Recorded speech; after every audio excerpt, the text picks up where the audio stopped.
Hi there, my name is Shannon, and I'm Willamette Week's Music and Visual Arts Editor. And I'm here today with Masyn Wade, who is the core leader of Snack Block, which is a community and protest support group here in Portland. Masyn, how are you hanging in there today?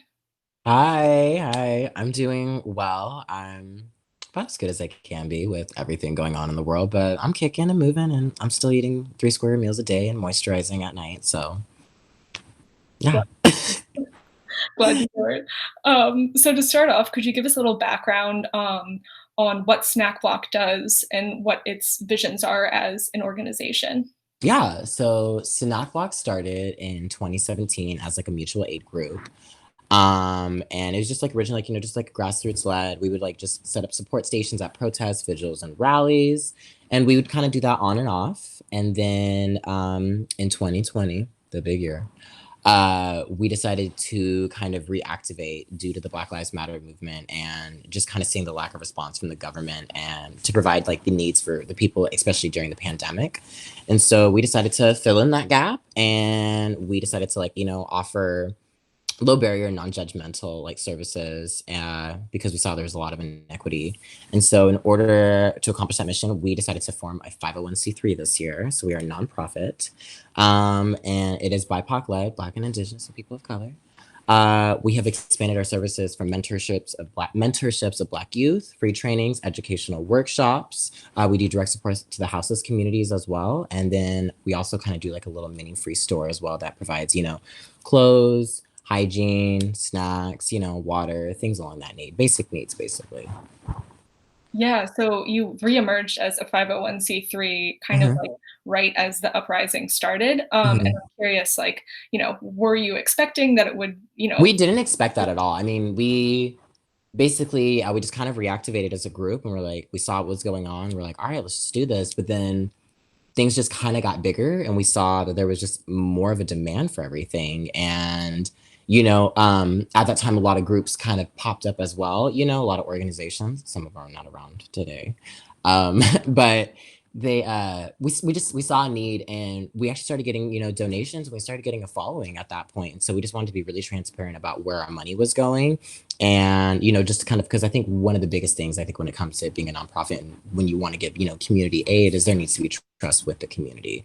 And so that's something we wanted to do. We wanted to be transparent about where things were going. So yeah, I didn't really expect us to. I never thought I'd ever work at a nonprofit, if that's what you're asking. I never thought that at all. So yeah, it's definitely just been a wild ride for sure. I mean, it's all been brand new to me, but at the same time, yeah, it's really good. I like it. I like it. I'm happy that this is a way I can put my work towards. And yeah, I think it really is counting towards something. I feel like it's very impactful, and I'm happy to be here for my community. So the other thing that Snack Block did this week was put out a video that you co-wrote with Raquel Devar and that you star in, and it's sort of like a dark humor infomercial hmm about dismantling white supremacy. Um, hmm so I'm curious where that idea came from specifically to present this as like a spoofy infomercial. Yeah. So I'm gonna add one more writer real quick. So Raquel wrote, I wrote, and then also another writer, Claire Hansen, also wrote it as well. And yeah, so basically how it kind of came up, it's actually pretty funny. We were at a protest, Raquel and I. It was in June. It was in early June, and Raquel was like, "I want to do some like voiceover interviews." And I was like, "Okay." And so I was like, Raquel was recording. I was just like asking people around, like, what are you here for? Why are you here? How are you helping dismantle white supremacy? And a lot of them had a kind of like pretty generic responses. Like a lot of people, when I'd ask like, why are you here? They're like, oh, Black Lives Matter. And I'm like, okay, but why are you here? Let's elaborate a little more. And a lot of people couldn't. And in Portland, obviously, majority white city. And I was interviewing all these people, and I was like, I'm not liking anybody's answers. So I had a megaphone with me, and I just got on the megaphone in the middle of like the rally, and I was like, folks, are you tired of white supremacy? And just like Raquel cracks up, and she's like, what? We should do this. And I was like, oh yeah, whatever, like sure. And so Raquel like wrote a rough draft the next day, sent it over to me. I brought in my homegirl Claire, and we like hashed it out. And then I brought it to my other coworker. I was like, yeah, what do you think of this? And she was like, Absolutely. And so yeah, we got the green light and then yeah, we shot it.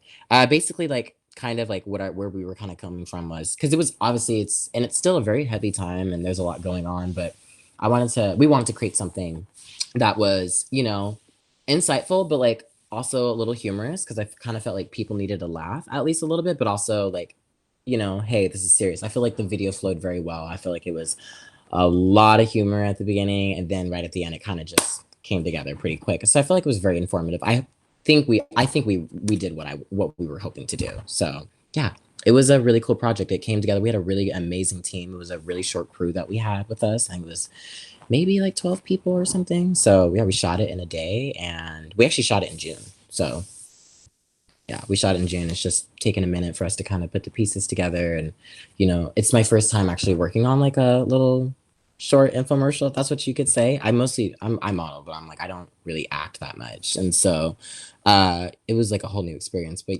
I really liked how it turned out. I was really happy. And the reception's been amazing.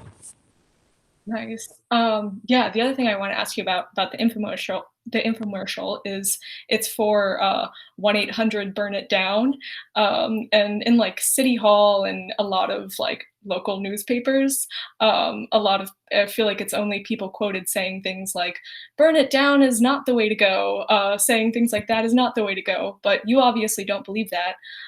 So what do you mean by Well, I don't believe in putting property over people.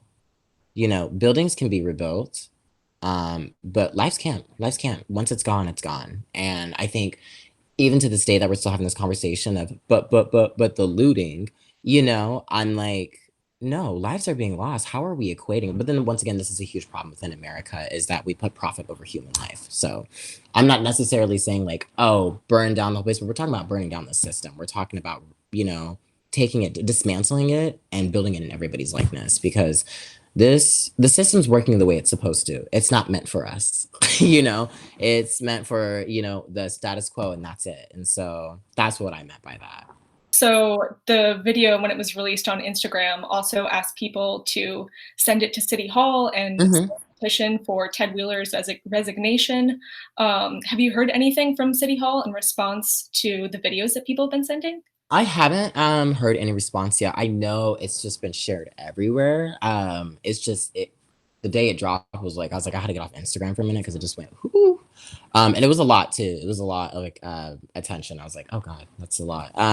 But I actually haven't even tapped in with my team yet to see as what those responses were, if we've heard anything back. Um, I mean, I doubt it in a way because, it's Ted Wheeler and he's going to continue to pussyfoot around everything and support white supremacy. So, sorry if I said that actually too, by the way. Oh no, you can say that. You can say Okay, whatever. good. I wasn't sure if it was like a proper language, but actually I really don't care about that. But I was just like, I don't know. It's just, I wouldn't, I, while we are calling for the resignation, I very much see him trying to keep his seat.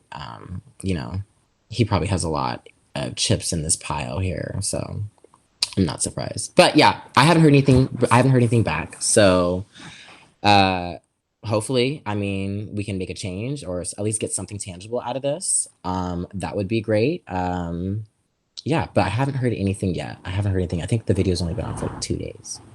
Yeah.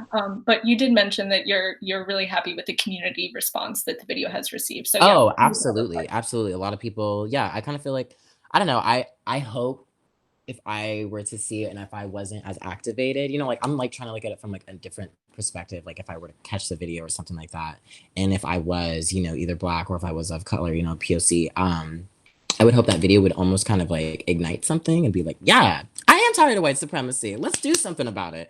So I hope it activates the community really well. And it seems like, I mean, everybody has been pretty activated so far, but I hope it can spread out and get more people to take agency and to, because there's so many paths in the revolution. There are so many, we're all going towards the same goal, but there's different routes. And so I feel like the more agency and autonomy people can have, I think the better.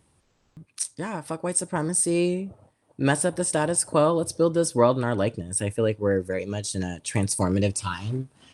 And I feel like we really do have a chance to change history. I feel like Black Lives Matter is the biggest movement in world history.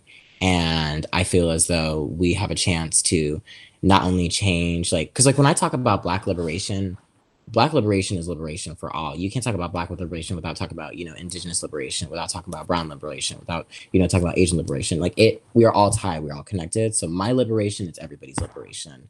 And so sooner everybody can get on that page, the better we can get. And so I hope everybody can just, really kind of inform themselves and set aside some ego and, really put forth a really good foot and move with intention and speak with a purpose because, this isn't about me. It's about everybody.